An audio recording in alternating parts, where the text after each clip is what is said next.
하나님께서 온 우주를 만드시고 온 세상을 만드시고 사람과 만나야 되겠다라고 하셔서 처음으로 만남을 원해서 만든 장소가 에덴 동산입니다.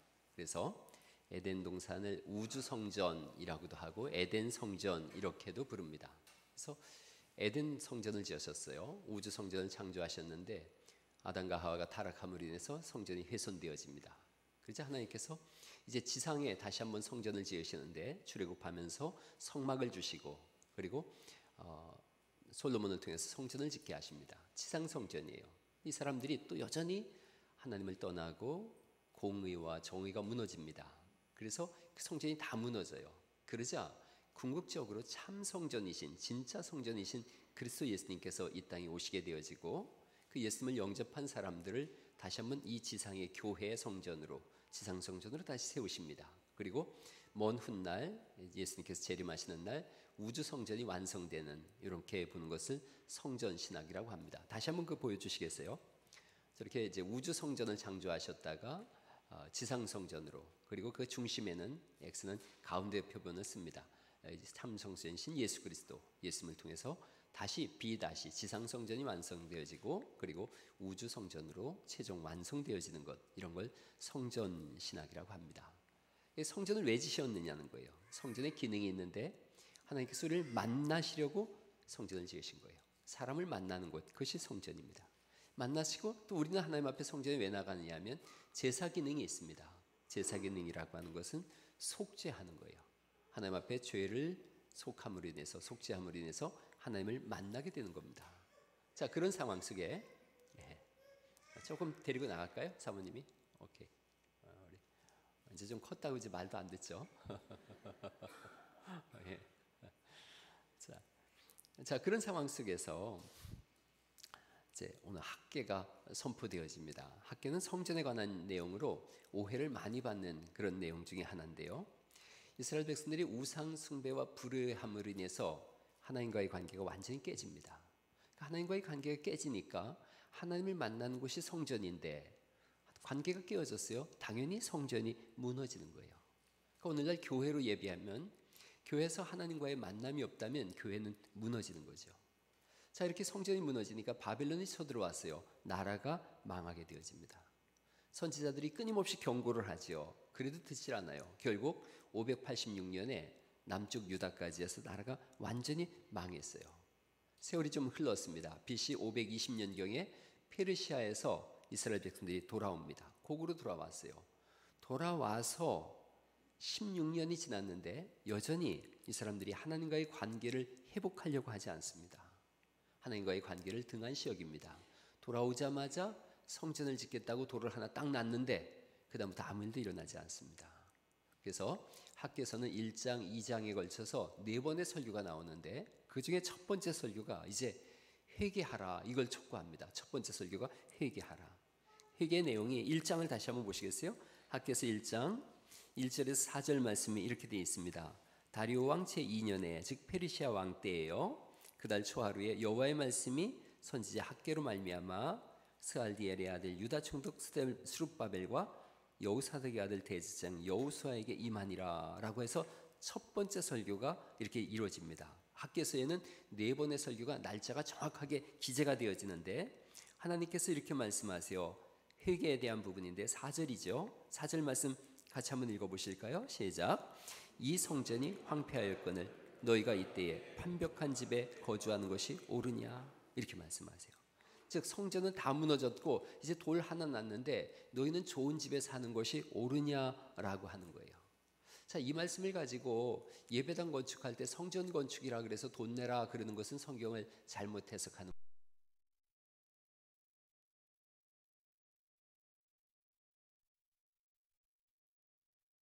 하나님과의 관계가 다 깨졌음에도 불구하고 너희가 너희 집만 짓고 있느냐, 세상에 나가서 세상의 쾌락과 향락과 부도덕함과 손잡고 사는 것이 옳으냐, 지금 그 말씀을 하고 있는 거예요. 자, 강력한 설교를 합니다. 12절 말씀 보실까요? 12절 말씀에 스알디엘의 아들 스룹바벨과 여호사닥의 아들 대제사장 여호수아와 남은 모든 백성이 그들의 하나님 여호와의 목소리와 선지자 학개의 말을 들었으니 이게 중요해요.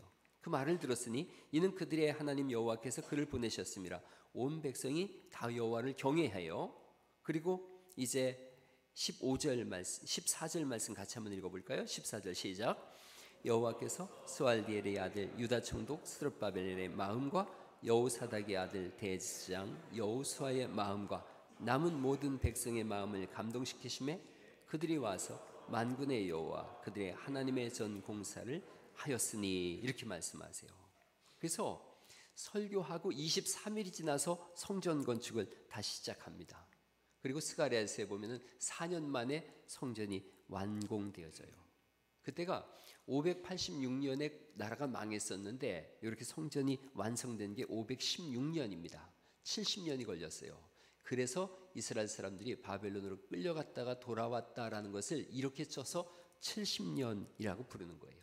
70년 포로 생활이 언제 마감됐느냐? 성전이 완성됐을 때 마감됐다라고 하는 거예요.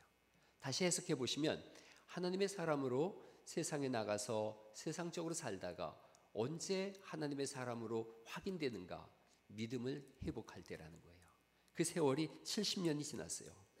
성전을 보면 제 첫 번째 성전이 솔로몬 성전입니다. 솔로몬 때 성전을 잘 지었어요. 그리고 저 성전이 무너져요. 관계가 깨지자 무너져요. 그리고 두 번째 성전이 스룹바벨 성전이에요.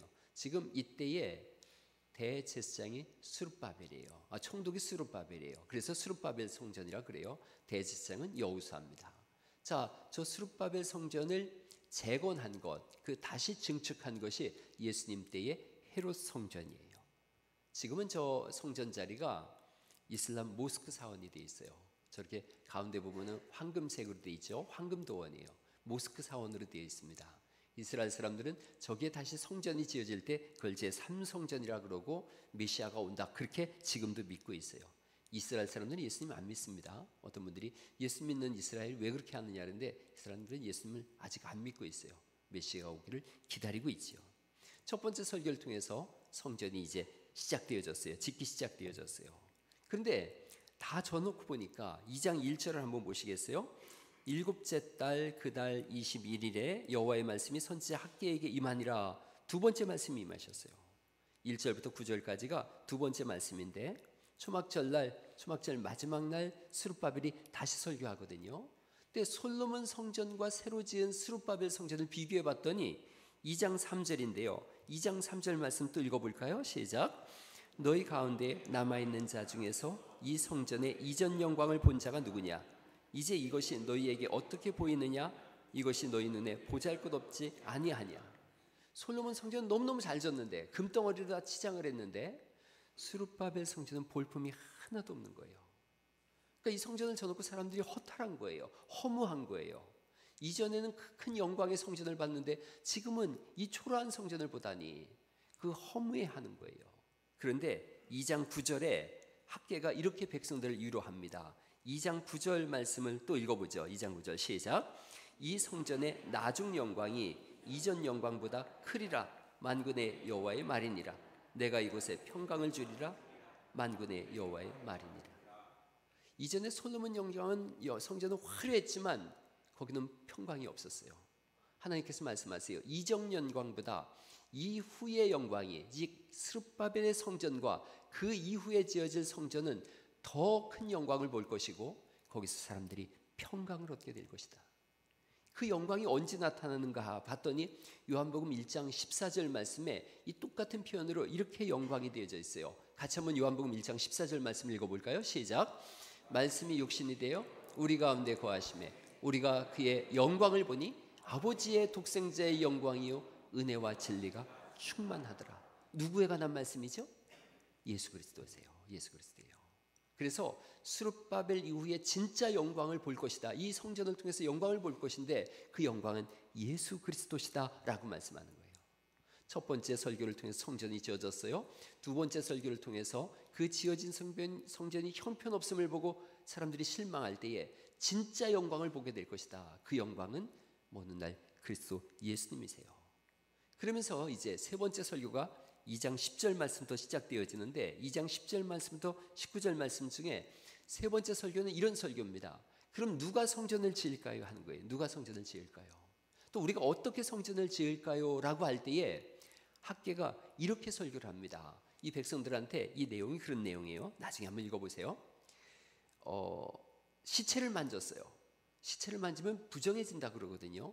시체를 만진 내가 또 다른 걸 만지면 이 컵을 만졌다고 생각을 해보세요. 그럼 이 컵이 부정해지겠느냐 정결해지겠느냐라고 묻는 거예요. 이스라엘 사람들은 금방 알아요. 시체를 만지고 내가 이 컵을 만지면 이 컵도 부정해지는 거예요. 그러니까 부정해진 내가 뭘 만져도 다 부정해진다는 거예요. 부정해진 내가 성전을 지은다고 해도 그 성전은 부정한 성전이라는 거예요. 무엇을 말씀하려고 하냐면 건물 짓는 게 문제가 아니라는 거예요. 하나님과의 바른 관계가 지금 맺혀져 있느냐 하는 거예요. 이 사람들이 16년 전에 성전에 돌을 하나 올려놨어요. 돌을 하나 올려놨다는 것은 하나님과 내가 지금 바른 관계를 시작하겠습니다라고 하는 결정이에요.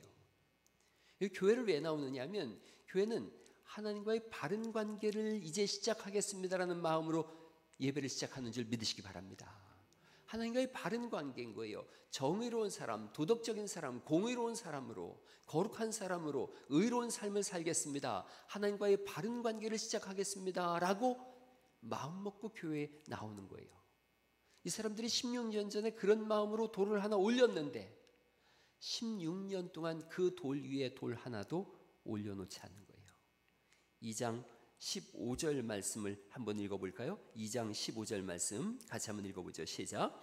이제 원하건대 너희는 오늘부터 이전 곧 여호와의 전에 돌이 돌 위에 놓이지 아니하였던 때를 기억하라. 돌 위에 돌 하나도 올려놓지 않았던 때를 기억해라.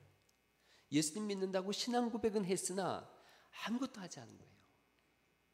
여러분 교회 교리 중에 아주 이 잘못 해석하는 교리가 하나 있어요. 그게 뭐냐면 한 번 믿으면 영원히 구원받는다라고 하는 거예요. 그래서 이걸 우리에게 물론 그 교리가 정통 교리이긴 하지만 어떤 잘못을 범하게 하느냐면 난 예수님 믿었어. 언젠가 내가 교회 가서 나 예수님 믿습니다라고 진실하게 고백했어. 그러니 이제는 뭔 짓을 해도 난 상관없어. 난 구원받았는데 뭐. 그게 구원파예요. 그 이단이에요. 내가 뭐 구원받았는데 이제는 죄를 져도 죄가 더 이상 죄가 되지 않아. 이런 건 거예요. 이게 구원파 교리예요. 거짓 이단들의 교리예요. 이 사람들이 돌을 하나 딱 올려놓고는 자 이제 성전 건축이 시작됐어. 이제 하나님께서 복을 주실 거야. 그렇게 해놓고 16년 동안 삶이 전혀 바뀌질 않은 거예요. 신앙생활이 5년, 10년, 15년 지나면 지날수록 경건함과 거룩함으로 주를 닮아가는 삶이 우리 속에 있어야 될 줄 믿습니다. 이 사람들은 그게 없었던 거예요.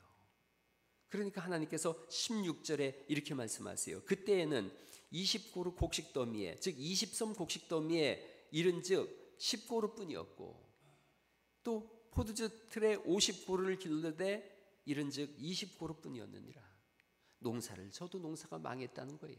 포도 농사도 망하고 재정적으로 경제적으로 다 무너졌다. 왜 그런 줄 아느냐? 너희가 돌 하나 올려놓고 성전 짓는다고 했지만 나와는 아무런 관계도 맺지 않았다라고 하는 거예요. 신앙생활은 진보가 있어야 됨을 믿으시기 바랍니다. 신앙은 성장과 자라남이 있어야 되는 거예요. 아이를 낳는데 아이가 안 큰다. 그러면 그 부모의 고통이죠. 하나님 우리를 낳는데 우리가 자라지 않는다. 그러면 하나님의 고통이에요.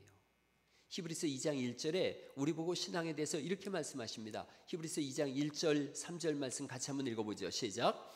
그러므로 우리는 들은 것에 더욱 유념함으로 우리가 흘러 떠내려가지 않도록 함이 마땅하니라. 우리가 이같이 큰 구원을 등한히 여기면 어찌 그 보응을 피하리요. 돌 하나 올려놓고서는 이젠 뭐 구원받았는데 뭐 자기 집 짓느라고 성전은 거들떠보지도 않는 거예요. 신앙생활 한다고 시작해놓고 16년이 지나도록 여전히 교회 문턱만 밟을 뿐이지 조금도 예수 그리스도의 사람으로 변화되지 않음. 그래서 의자만 따뜻하게 해놓고 가는 거예요. 그리고 민망하니까 헌금으로 다 때우려고 그러고 헌신으로 때우려고 그러고 충성으로 때우려고 그러고 예배로 때우려고 한다는 거예요. 그렇게 때우는 거예요. 그리고 하나님도 그렇게 봐주시겠지. 내가 죄를 좀 짓고 하나님과 관계없이 살고 있지만 그러나 내가 내는 헌금과 헌신과 충성과 섬김을 통해서 하나님도 봐주시겠지 뭐 이렇게 하는 거예요. 부부관계가 깨졌는데 깨진 부인한테 가서 뭘 사과하는 게 아니라 다른 사람들한테 전부 서비스를 베풀면서 내가 이렇게 서비스를 베푸니까 아내도 나를 이해해 주겠지라고 하는 것과 똑같은 거예요. 16년이 지났지만 조금도 변화가 없음. 히브리서 아까 우리가 2장을 읽었는데 6장에 보면 이렇게 말씀합니다. 히브리서 6장 1절 말씀에 보면 그러므로 우리가 그리스도의 도의 초보를 버리고 죽은 행실을 회개함과 하나님께 대한 신앙과 세례들과 안수와 죽은 자의 부활과 영원한 심판에 관한 교훈의 토를 다시 닦지 말고 완전한 대로 나아갈지니라. 무슨 말씀이냐면 그리스도의 도의 초보가 있어요. 예수님을 영접함이에요. 그리고 내가 예수님 믿었습니다. 세례도 받았습니다. 그리고 부활도 있는 걸 내가 알겠습니다. 영원한 심판도 있는 걸 알겠습니다. 그에 대해서 끊임없이 듣고는 있는데 그 터만 거기만 계속 닦을 뿐이지 그 다음 공사를 해나가지 않는 거예요. 이 사람들이 터를 닦아놓고 돌 하나 올려놓고 그 위에 아무것도 안 한 것처럼 교회 교리에 대해서 예수님을 영접했습니다라는 그 교리에 관한 부분만 계속 확인할 뿐이지 거기서 더 앞으로 나아가서 성장과 성숙이 없음, 이걸 말씀하고 있는 거예요. 이 부분을 쉬운 성경으로 보면 이렇게 되어 있습니다. 그러므로 훌륭하게 자란 어른이 됩시다. 똑같은 본문을 쉬운 성경으로 이렇게 해석한 거예요. 처음 그리스도에 대해 배우던 때로 되돌아가서는 안 됩니다. 그때는 죽음에 이르게 하는 행위에서 막 돌아서서 회개하던 때이며 하나님에 대한 신앙의 기초를 닦던 때였습니다. 세례와 안수와 죽은 자의 부활과 영원한 심판에 관한 기초를 다시 닦지는 마십시오. 하나님께서 허락하시면 우리는 어른으로 성장할 수 있습니다. 무슨 얘기냐면 이 구구단을 배웠는데 2 곱하기 1은 2, 2는 4, 2, 3은 6 요것만 계속 반복하는 거예요. 구구단의 2단만 계속 외우고 있는 거예요. 영어를 배웠는데 알파벳만 계속 반복하는 거예요. 고등학교 3학년에 대해서도 A, B, C, D 이것만 쓰고 있는 거예요. 조금의 성장과 성숙도 없음. 그렇게 함으로 인해서 하나님은 이들에게 먹을 것이 없게 하셨다는 거예요. 어려움을 가중시키셨다는 거예요. 그런데 이들이 학계의 설교를 듣고서 다시 돌 위에 돌을 올려놓기 시작합니다. 그러자 오늘 우리가 읽은 말씀인데 19절 말씀을 다시 한번 읽어보죠. 2장 19절 말씀 다시 읽어보시겠습니다. 시작. 곡식 종자가 아직도 창고에 있느냐? 포도나무, 무화과나무, 석류나무, 감람나무에 열매가 맺지 못하였느냐? 그러나 오늘부터는 내가 너희에게 복을 주리라. 할렐루야. 다음 돌을 올려놨더니 하나님께서 오늘부터 내가 복을 주겠다라고 말씀하세요. 신앙의 진보를 시작했더니 내가 다시는 이제 되돌아가지 않고 믿음으로 다시 사는 삶을 시작하겠습니다. 성장과 성숙을 도모하겠습니다. 하나님과의 관계를 회복하겠습니다 라고 결단했더니 하나님께서 오늘부터 내가 너에게 복을 주겠다라고 말씀하세요. 여러분, 오늘부터 그런 결단이 있음으로 인해서 하나님으로부터 오는 이 말씀, 오늘부터는 내가 너에게 복을 주리라, 그 은혜가 임하기를 간절히 축원합니다. 이제는 신앙의 성장과 성숙을 도모하는 2025년도가 되기를 바랍니다. 더 많은 하나님과의 동행, 더 많은 기도, 예배, 헌신, 충성 속에 경건한 삶이 계속 진행됨으로 인해서 자꾸 자라나는 사람.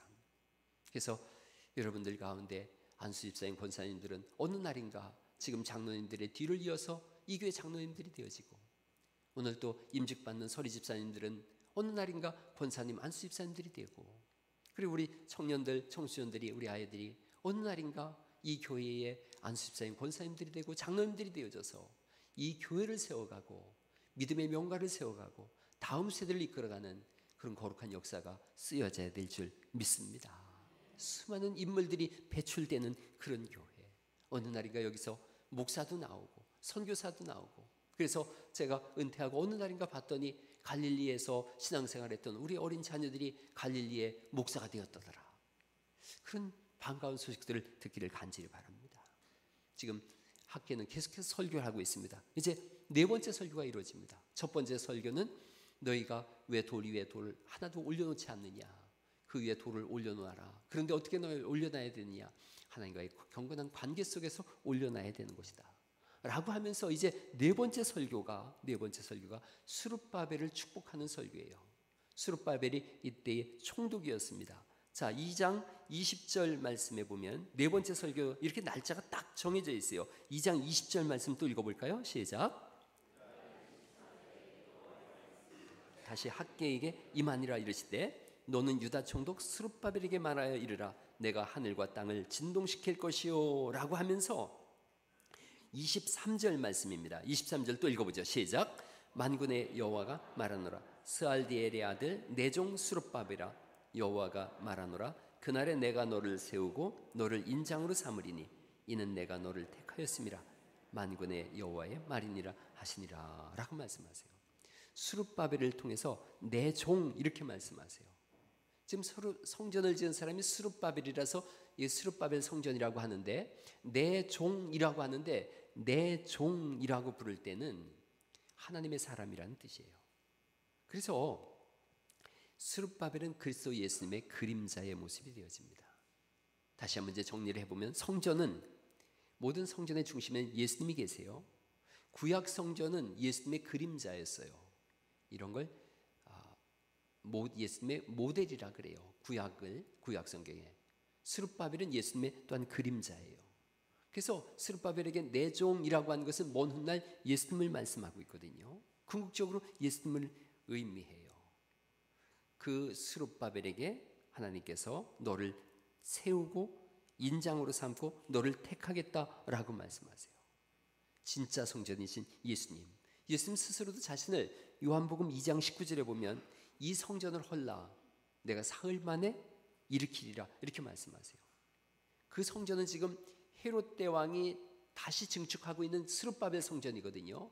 이걸 헤롯 대왕이 지금 46년째 이걸 재건하고 있는데 예수님 말씀하는 거예요. 이거 헐어라 내가 사흘 만에 짓겠다. 근데 유대인들이 말하죠. 46년째 지금 증축하고 있는 성전을 네가 어떻게 3일 만에 일으키겠다고 하느냐. 예수님께서 말씀하시죠. 2장에 자기 육체를 가리켜 말씀하십니다. 성전된 자기 육체를 가리켜 말씀하십니다. 그리고 예수님이 죽으셨다가 3일 만에 부활하시는 걸 보면서 사흘 만에 세운다고 하신 것이 성전이신 예수님 자기 자신이 죽었다가 3일 만에 부활하신다는 것을 제자들이 그때 알게 되어졌어요. 그리고 우리가 예수님을 믿습니다. 예수님을 영접하면 예수님 안에 들어가게 되어지고 성전 대신 예수님을 만남으로 인해서 하나님과 만나게 되는 역사가 있는 줄 믿으시기 바랍니다. 그 안에 들어감으로 인해서 우리도 역시 하나님의 성전이 되어집니다. 성전 안에 들어간 하나님의 성전이 되어져요. 고린도전서 3장 16절 말씀을 우리가 잘 알고 있는데 이런 말씀입니다. 너희가 하나님의 성전인 것과 하나님의 성령이 너희 안에 거하시는 것을 알지 못하느냐. 우리를 보고서 하나님의 성전이라고 말씀하세요. 그래서 성전된 우리가 이 당시에 사람들이 돌 하나 올려놓고서 하나님과 전혀 상관없이 살았던 것처럼 내가 성전인데 하나님과 전혀 상관없이 산다면 성전을 더럽히고 있는 거예요. 예수님께서 이 추위가 그렇습니다. 내가 성전인 것을 알지 못하느냐라고 말씀하시면서 그 다음에 성전을 정화하시는 사건이 그 다음에 나와요. 소와 양과 비둘기 파는 사람들을 다 내쫓지 않습니까? 성전을 깨끗하게 하죠. 우리가 예수님의 전이에요. 그래서 우리 안에 있는 더러운 것들을 다 내쫓을 것을 주님이 말씀하세요. 너희 안에 있는 것을 다 내쫓아라. 한국교회 트렌드 2025가 있어요. 매년 조차기 3년 전부터 나오는데 저 책에 보면 오스프락시라고 하는 용어를 썼어요.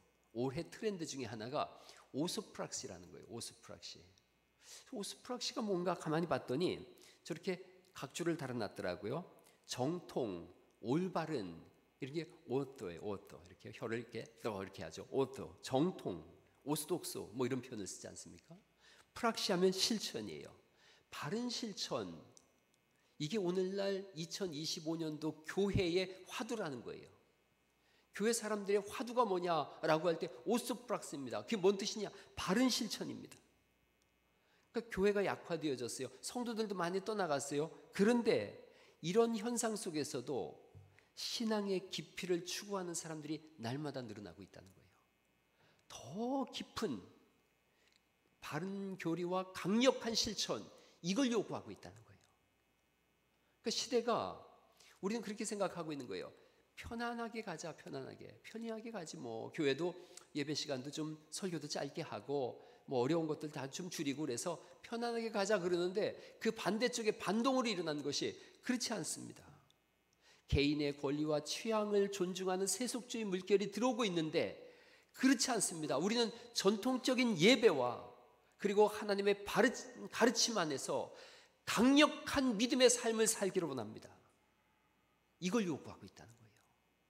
그게 2025년도에 전혀 생각하지 못한 반동인 거예요. 성도들 사이에서 그렇게 요구하고 있다는 거예요. 목사님, 설교를 더 길게 해주십시오. 더 깊이 해주십시오. 찬송을 더 많이 해주십시오. 기도 시간을 더 많이 가져주십시오. 이 요구를 성도님들이 해오고 있다는 거예요. 오소프락시예요. 그러니까 우리는 시대가 코로나 이후에 다 잠자고 있다고 생각했어요.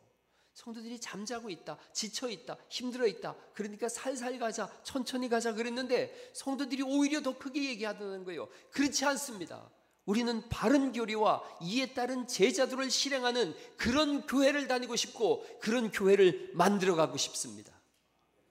신앙 본질에 대한 갈망이 더 커지고 있고 기도에 대한 갈증이 더 깊어지는 그런 시대를 살아가고 있어요.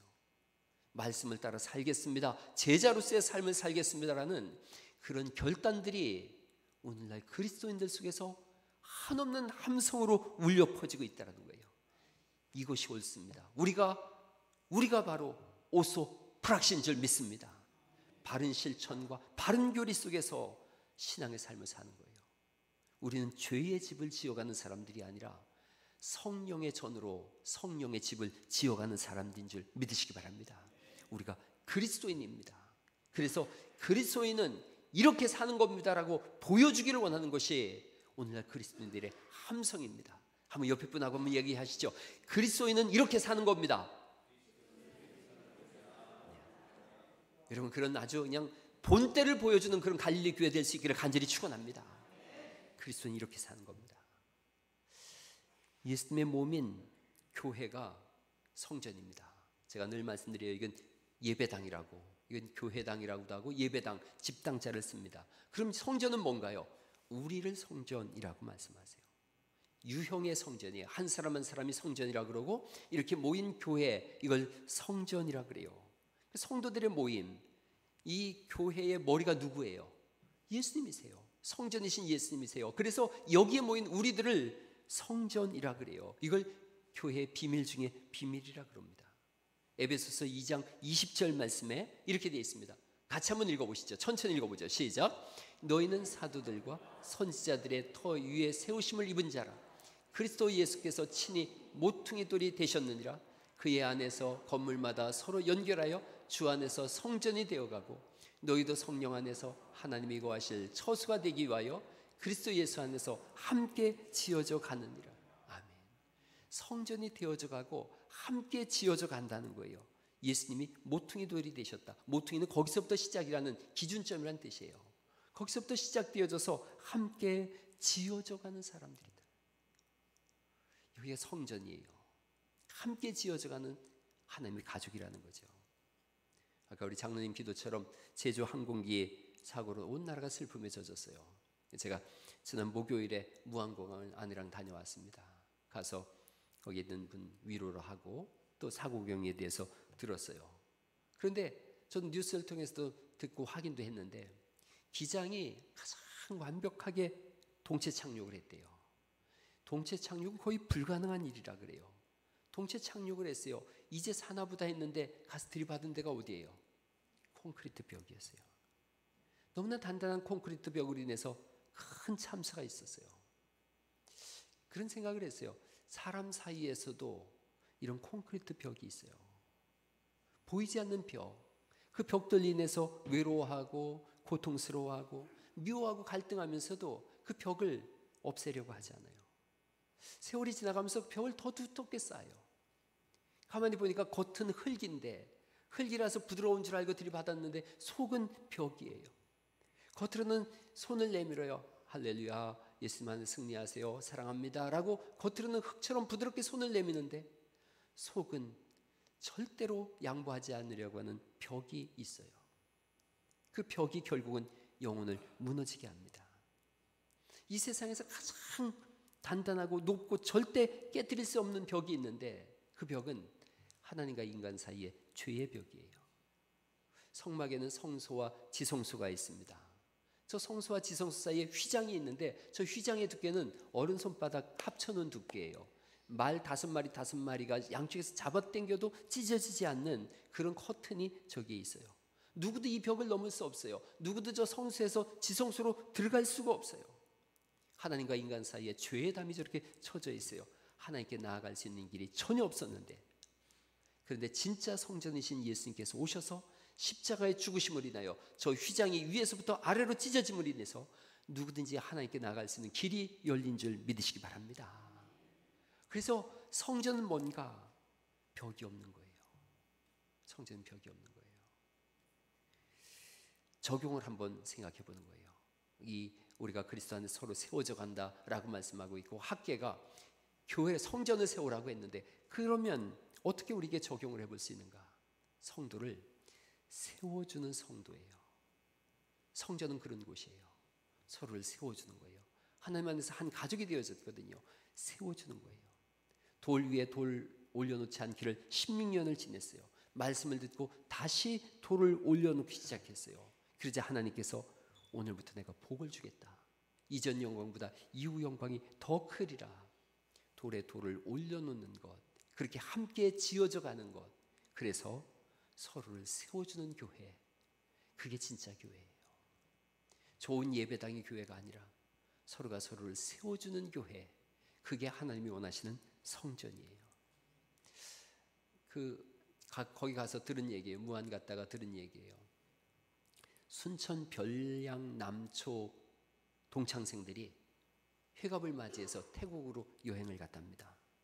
총 48명이 갔는데 20명은 인천공항에서 출발하고 나머지 28명은 이분들이 무안 쪽에 사는 거예요. 그러니까 순천하고 광주 쪽에 많이 사니까 무안공항에서 출발할지 김해공항에서 출발할지 옥신각신했어요. 막 논쟁을 했다 그래요. 김해공항이 50만 원 더 비싸답니다. 그러니까 무안공항이 훨씬 집도 가깝고 돈도 싸고 무안공항으로 가자 그러는데 대부분 그쪽에 사니까요. 그런데 이분들이 다 살았어요. 그 동창 회장이 얘기했다 그래요. 이왕이면 넓고 크고 편안한 김해공항으로 가자. 비행기도 더 크다고 하지 않냐. 내가 500만 원 낼게. 그런 동창회장, 그런 선교회장, 그런 목장, 500만 원 내가 낼게. 500만 원을 내가지고 김해공항으로 갔어요. 한 사람이 다른 친구들의 편리를 도모했더니 28명이 살았어요. 이런 그게 교회 안에서도 일어날 수 있길 간절히 축원합니다. 벽을 뜯어내므로 인해서 네가 살 수 있다면 내가 이거 헌신 못하겠냐, 이런 건 거예요. 누굴 세울 수 있는 기회가 있다면, 헌신할 기회가 있다면 외면하지 마세요. 하나님께서 오늘부터는 내가 복을 내리겠다. 언제 복을 주는가? 다른 사람을 세울 때예요. 성도를 세워줄 때예요. 교회는 어떤 곳인가? 다른 사람이 나를 밟고 올라갈 수 있도록 내가 엎드려주는 것이 교회인 줄 믿습니다. 오늘부터는 서로가 서로를 세워주는 그런 은혜가 있기를 간절히 축원합니다. 또 하나는요, 2가지 적용점을 줬는데, 하나는 예수님을 기준으로 삼는 겁니다. 예수님은 벽이 아니라 모퉁이 돌이 되셨어요. 모퉁이 돌은 건축할 때 기준이 되는 돌이에요. 교회는 예수님의 몸이에요. 어떻게 세워지는가? 예수님을 기준으로 세워지는 거예요. 회의를 한다거나 사역을 한다거나 섬긴다든가 모든 것의 기준점은 예수님이세요. 교회 일을 할 때 누구든지 이렇게 외치세요. 기준! 그러세요. 기준. 기준 그러면 누구부터 시작하자는 거예요? 예수님부터 시작하자는 거예요. 어떤 일을 결정할 때에 이게 갑론을박이 일어날 수 있어요. 그럴 때 한 사람이 기준하세요. 기준. 예수님이라면 어떻게 결정할 것인가? 모퉁이 돌 되시는 예수님께 붙어져서 세워지는 것이 교회예요. 서로를 돕고 함께 세워져가는 교회. 나 혼자 성공하는 게 아니라 다른 사람과 동시에 함께 성공하는 거예요. 그것이 교회예요. 오스프락시를 실천하세요. 바른 교리 위해서 바른 실천을, 헌신을, 충성을 하세요. 오늘부터 복을 주리라 하세요. 그 헌신과 충성이 이 보이는 건물이 아니라 사람과 사람 사이의 헌신과 충성, 섬김이 있으세요. 그래서 보이지 않는 하나님의 영광을 받으시는 그런 교회를 세워갈 수 있기를 간절히 축원합니다. 말씀을 마치려고 그래요. 2001년 쌍둥이 빌딩 요때가 9.11 테러 사건이었어요. 뉴욕 세계 빌딩이 세계 무역센터죠. 저 9.11 테러 때 비행기가 와서 저길 박았어요. 이 비행기 탄 분들은 저길 향해서 갈 때 다 알았대요. 아, 이제 죽는구나. 아, 이제 끝났구나. 그 짧은 시간에 몇 분 사이에 지인들한테, 가족들한테 전부 마지막 말을 남겼어요. 그 마지막 말이 뭐 상대방을 저주하거나 속상했다, 뭐 이런 다툰다, 이런 말이 하나도 없었다 그래요. 한 사람도 예의 없이 100% love you, miss you, 사랑한다, 그립다, 한결같이 사랑해, 이것만 담겨 있었다 그래요. 여러분 아마 이 무안 공항에 떨어진 그 제주 항공 비행기 그분들이 남긴 마지막 문자가 있다면 어떤 문자일 것 같아요? 한결같이 사랑한다고 할 거예요. 왜 다투고 미워하고 벽을 세우는가? 영원히 살 것 같아서 그래요. 사실 우리는 시한부 인생을 살아갈 뿐입니다. 죽음의 속도와 시간만 다를 뿐이지 언제나 우리는 죽음을 목전에 두고 사는 사람들이에요. 기회를 잃어버리기 전에 열심히 사랑한다고 말하세요. 매 순간 사랑한다고 말하시고 벽을 치우시고 모퉁이 돌 되시는 예수님을 기준 삼아서 주님의 몸된 교회를 세워가는 그런 교회. 주님은 그때 말씀하세요. 이전 영광보다 이후 영광이 더 클 것이다. 오늘부터는 내가 복을 주리라. 그 응답이 일어나기를 간절히 축원합니다.